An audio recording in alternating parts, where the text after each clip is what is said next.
अस्सलाम वालेकुम। जनाब बैरिस्टर असदुद्दीन ओवैसी साहब की सरपरस्ती में मैं मजलिस इत्तेहादुल मुस्लिमीन ज्वाइन करी, क्योंकि मैं सोसाइटी और कौम के लिए काम करना चाह रही हूँ और मेरे से जितना हो सकता मैं मेहनत करूँगी इंशाल्लाह। हालात के हिसाब से हम सबको मुत्तहिद होने की बहुत ज़्यादा ज़रूरत है और अब तो 1 दिसंबर को GHMC इलेक्शंस भी है, तो मैं आवाम से अपील करती हूँ कि आप लोग मुत्तहिद होकर मजलिस इत्तेहादुल मुस्लिमीन को कामयाब करिए, क्योंकि मजलिस आपकी अपनी जमात है और वोट डालना आपका जमहूरी हक़ है, तो उस हक़ का सही इस्तेमाल करिए। इंशाल्लाह इस बार भी मजलिस कामयाब होगी, लेकिन ज़्यादा से ज़्यादा मार्जिन से जीतना चाहिए और पूरे हिंदुस्तान में हैदराबाद से एक मैसेज जाना चाहिए कि हम सब एक है। हमें अपना हम सबको मुत्तहिद होकर हमारा इत्तेहाद दिखाना है पूरे हिंदुस्तान में। तो मैं सभी लेडीज़ से, पूरी आवाम से, सभी से अपील करती हूँ कि आप लोग सब घरों से निकलिए 1 दिसंबर को और ज़्यादा से ज़्यादा वोट डालिए पतंग को और अपनी जमात को मजबूत करिए। मैडम, आप MIM पार्टी में आने का रीज़न? देखिए, जो आजकल के हालात है, हम सबको MIM जो है सिर्फ मुसलमानों की पार्टी नहीं, आदिवासीज़ की भी है, दलित्स की भी है, माइनॉरिटीज़ को रिप्रेजेंट करते। तो हालात के हिसाब से माइनॉरिटीज़ को ना ही सिर्फ मुसलमान, दलित, आदिवासी सबको एक जगह होकर ये मैसेज देना ज़रूरी है हिंदुस्तान में कि हमारी भी आवाज़ जाए। हम हमारे हक़ के लिए हमें खुद आगे आना होगा। अभी आपकी MIM पार्टी है, अभी यहाँ से बिहार में भी काम कर रही है, यूपी में भी काम कर रही है जी। तो उसके बारे में आवाम को क्या मैसेज देना चाहेंगे आप? देखिए, जैसा हमारी पार्टी नेशनल लेवल पे जा रही है, आगे बढ़ रही है, तो हम सबको यही चाहिए कि हम मजलिस को दुआओं से नवाजें और यही ख्वाहिश करें कि मजलिस सिर्फ बिहार में या महाराष्ट्र में नहीं, हिंदुस्तान के हर स्टेट में कामयाब हो और हिंदुस्तान के हर स्टेट में मजलिस के रिप्रेजेंटेटिव्स हो। अभी पसंद KTR साहब का बयान आया जी कि वो अभी सिंगल लड़ रहे बोल के, अभी कोई पार्टी से कुछ फ्रेंडशिप नहीं है बोल के वो बता रहे थे। देखिए, ऑब्वियसली कि TRS अलग पार्टी है, MIM अलग पार्टी है। अब उन्होंने भी अगर यहाँ से कंटेस्ट कर रहे हैं मैदान में, जब आमना सामना हो रहा तो मुकाबला तो होगा ही।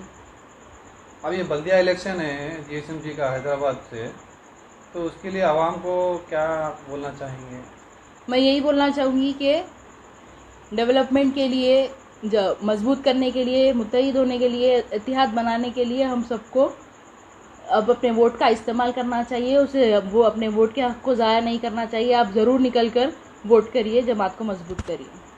निकल जाते हैं, तमाम मुद्दे निकल जाते हैं। जहां भी राशन की जरूरत होती है वहां पर राशन पहुंचाते हैं। जहां पर आपको जो है पैसों की जरूरत होती है वहां कुछ पैसे तकसीम किए जाते हैं। जहां पर लोग परेशान होते हैं उनको हौसला देने के वास्ते हमारे कारपोरेटर्स आ जाते हैं। बताइए, क्या ये काम की बुनियाद पर हम आपसे वोट का हकदार नहीं है? और सिर्फ वोट नहीं चाहिए मेरे भाई, वोट के साथ साथ दुआएं भी चाहिए, क्योंकि आज हैदराबाद के अंदर आप देख रहे हैं भारतीय जनता पार्टी की साजिशें। हिंदुस्तान के सेंट्रल मिनिस्टर जो हिंदुस्तान के वजीर हैं, हिंदुस्तान के आला ओहदों पे बैठे हुए हैं, वो हैदराबाद के अंदर आ चुके हैं। उनको जिम्मेदारी दी गई है कि जाना है ओवैसी को हराना है हैदराबाद में। उनको जिम्मेदारी दी गई है कि जाना है हैदराबाद का माहौल खराब करना है। उनको जाना है और कहना है कि अगर वोट देना है तो आदाब के नाम पे देना होगा या नमस्ते के नाम पे देना होगा। इस तरीके की हिंदू मुसलमान में विवाद पैदा करना चाहते हैं। आप लोग समझदार हैं। मजलिस इत्तेहादुल मुस्लिमीन का यह कहना है कि मजलिस इत्तेहादुल मुस्लिमीन यकीनन आजमपुरे से जीत शानदार हासिल कर लेगी, लेकिन मेरे भाई सिर्फ जीत नहीं चाहिए, अपने भारी से भारी अक्सरियत से जीत चाहिए। एक वोट का इस्तेमाल करना चाहिए, बताना चाहिए कि किस तरीके से आजमपुरा हो, मलकपेट हो या हैदराबाद का कोई GHMC का डिवीजन हो, वहां पर मजलिस इत्तेहादुल मुस्लिमीन अगर वोट मांगती है तो यकीनन वो काम कर आपके दरमियान में आकर वोट मांगती है। आपको ये मैसेज देना होगा। बहुत से लोग तनकीदें करेंगे, बहुत से लोग हम पर कीचड़ उछालेंगे, बहुत से लोग ये कहेंगे कि मजलिस इत्तेहादुल मुस्लिमीन आएगी तो काम नहीं होगा। और उन कहने वालों को, उन बोलने वालों को यहाँ का इंशाअल्लाह वोटिंग के दिन बच्चा जवाब देकर बताएगा कि ये कल भी किला हमारी जवाब का था, ये आज भी किला असदुद्दीन ओवैसी साहब और मजलिस इत्तेहादुल मुस्लिमीन का है। यह आपकी जिम्मेदारी है। पहली तारीख के दिन अवलीन वक्त में निकलकर फजर की नमाज अदा कर अपने घरों से निकलकर ये बताइए, ये नहीं कि अगर उस दिन हॉलीडे होती है तो अपने घर में आराम मत कीजिए, क्योंकि हमारे पास इत्तेहाद बताने का, एक पैगाम भिजाने का अगर कोई दिन है हैदराबाद के अंदर भारतीय जनता पार्टी को अगर मुंह तोड़ जवाब देना है तो यही दिन है। आपको पता होगा आज हिंदुस्तान के अंदर जिस तरीके से मजलिस इत्तेहाद मुस्लिमीन को मकबूलियत मिल रही है उससे तमाम परेशान हैं।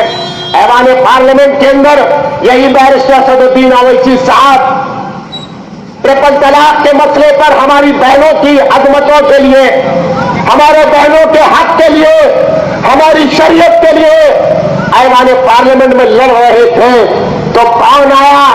कोई दूसरी पार्टी का, कोई कांग्रेस पार्टी का या कोई दूसरी पार्टी का नहीं आया। अकलमंद को इशारा काफी है, करने वालों ने वो काम किया, जाने वाले चले गए पार्लियामेंट से उठ के, लेकिन मेरा कायद बैरिस्टर असदुद्दीन ओवैसी साहब ऐवान पार्लियामेंट की लोकसभा में खड़ के उस बिल को फाड़ कर फेंक देते हैं। यह हमारी ताकत है, यह हमारी एकता है, यह हमारे सदर पे हमारा भरोसा है। और खुदा की कसम मेरे सदर ने ऐवान पार्लियामेंट में तुम्हारे भरोसे और तुम्हारे सर को झुकने नहीं दिया।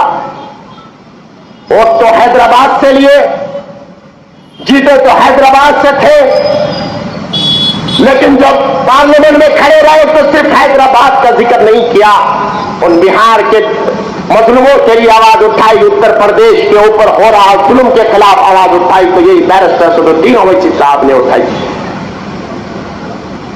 आज आपको तय करना है, करने वालों ने बहुत काम किया, अगर वो कामों को गिनाने बैठूंगा तो यकीन जानिए वक्त खत्म हो जाएगा। बहुत से लोग हैं, आपको समझना चाहिए कि इन्होंने क्या किया। ये जिम्मेदार बनकर जब ओहदों पे आए तो क्या करने के लिए तैयार थे। नौजवानों के दोस्त बनकर अबरार साहब ने काम किया। हमारी आजमपुरा की माओ का बेटा बनकर हमारे अबरार साहब ने जमात के लिए काम किया। यकीनन अबरार भाई ने अगर काम किया तो हमारे आजमपुरे डिवीजन की बहनों का एक भाई बनकर काम किया। जिस तरीके से अपने घर को देखा जाता है, अपने घर के सामने की सड़क को देखा जाता है, उसी तरीके से इख्तियार में आने के बाद इन्होंने काम अंजाम देकर आपके दिलों में जगह बनाई। हमने देखा है वो तस्वीरों को, हमने देखा उनके सोशल मीडिया अकाउंट्स के ऊपर जिस तरीके से कमर तक पानी था, मासूम बच्चों को निकालकर घर से महफूज मकामात पर पहुंचाता हुआ अगर कोई नजर आया तो यही अबरार साहब नजर आए। हमने देखा अगर कोई जालिम आके सियासत करता है तो उसको किस तरीके से भिजाना चाहिए, ये अबरार साहब ने किया। काम हम करें, मेहनत हम करें, आयन मूवमेंट आयन वक्त पर आकर जालिमों की तरह मुसलमानों के दुश्मन होने के बावजूद मुसलमानों की बस्तियों में आते हो। शर्म नहीं आ रही? कहां थे 5 साल? बोल रहे कि इख्तियार मिला तो चाहिए। अरे इख्तियार मिला तो यहां पर आने की जरूरत नहीं है। इख्तियार कभी तुमको इंशाअल्लाह यहां से मिलेगा ही नहीं। और जो सियासत की चक्कर में मेहनत कर कर ये मौत बन बांट कर जो आप होशियारी के काम कर रहे, ये मत करिए।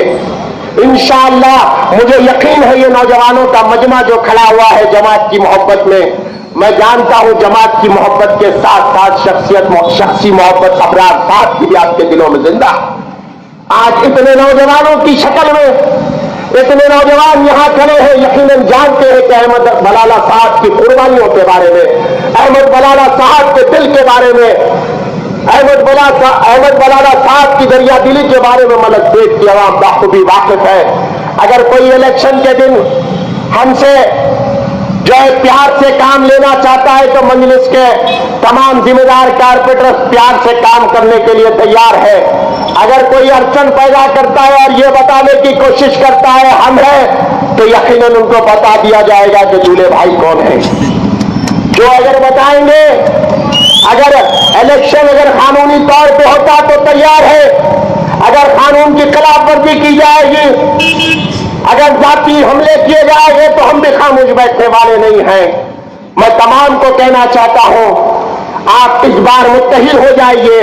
हमारी पर्दानशीन मां और बहनों से गुजारिश करता हूं कि अव्वलीन वक्त में निकलिए। एक वक्त सुबह का नाश्ता हो सके तो जल्दी उठकर बना लीजिए, या फिर आप थोड़े वक्त के बाद खाना बना लीजिए। अपने 18 साल के नौजवानों को लेकर जाइए, पोलिंग बूथ पर लेकर जाकर मजलिस इत्तेहादुल मुस्लिमीन के हक में अपने वोट का इस्तेमाल कराइए। और देखिए कि अपने वोट के इस्तेमाल के बाद जब जीतकर आजमपुरे के अंदर दूसरी मर्तबा को कारपोरेटर बन के हमारे अबराज साहब आएंगे तो यकीनन पहले से बेहतर काम कर जो भी मसाइल होंगे इंशाअल्लाह आप और वो और हम मिलकर इंशाअल्लाह उसको हल करेंगे, और इंशाअल्लाह आजमपुरे और मलकपेट की तरक्की के लिए हम काम करेंगे। बहुत बहुत शुक्रिया। खुदा। अब मैं जनाब सैयद मूसा मेहदी से गुजारिश करता हूं कि इस इंतखाबी जलसे को मुखातिब करें। जनाब सैयद मूसा मेहदी। औज़ुबिल्लाहि मिनश्शैतानिर्रजीम, बिस्मिल्लाहिर्रहमानिर्रहीम। डैश पर तशरीफ फरमा इस हल्के के नुमाइंदा उम्मीदवार आली जनाब अफजार मोइनुद्दीन साहब और दीगर मजलिस कायदीन, हाज़रीन जलसा, नौजवान दोस्तों और पसो पर्दा सुनने वाली मेरी माँ और बहनों, ये एक इंतखाबी जलसा है। अब हर जमात आपके दरमियान आएगी और वोट मांगेगी, लेकिन आपको अपना वोट का इस्तेमाल सही जगह पर करना है। उसकी एक छोटी सी एग्जाम्पल मैं आपको दूंगा कि जब कोविड का दौर चल रहा था तो लोग घरों से भी नहीं निकल रहे थे, लेकिन यही अबरार मोइनुद्दीन है जो आपके दरमियान 24 घंटे रहे, और उसके बाद वो भी उससे मुतासिर हो गए थे, लेकिन आप लोग की दुआ के नतीजे में वो बासेहत होकर फिर आपके दरमियान मौजूद हैं। और रिलीफ के वक्त भी आप लोगों ने उनका काम देखा है कि उन्होंने किस तरीके से अपने काम को अंजाम दिया। और मैं आपसे यही चाहता हूं कि आप अपने वोट का सही इस्तेमाल करें, उनके पूरे वर्क को देखकर, काम को देखकर। अब रही बात हैदराबाद के पूरे तमाम इलेक्शन के आने वाले जो इलेक्शन चल रहा है इसके हालात में मैं आपसे कुछ कहना चाह रहा हूं कि सुनने में आया है कि बीजेपी के तमाम बड़े लीडर इस समय हैदराबाद में आए हुए और मौजूद हैं, लेकिन मुझे पता है कि इससे हमें कोई फर्क पड़ने वाला नहीं है, क्योंकि आप लोग बाखूबी वाकिफ हैं। इससे पहले नरेंद्र मोदी, अमित शाह, योगी सारे हैदराबाद में थे, लेकिन हमें कोई फर्क पड़ा था ना पड़ेगा आज। बस यही मैं आपसे बताना चाहता हूं कि अब इलेक्शन जब भी आता है तभी आपके दरमियान लोग आते हैं, मगर खाली वक्त पे जब आपको लोगों की जरूरत होती है आपके साथ कोई नहीं आता।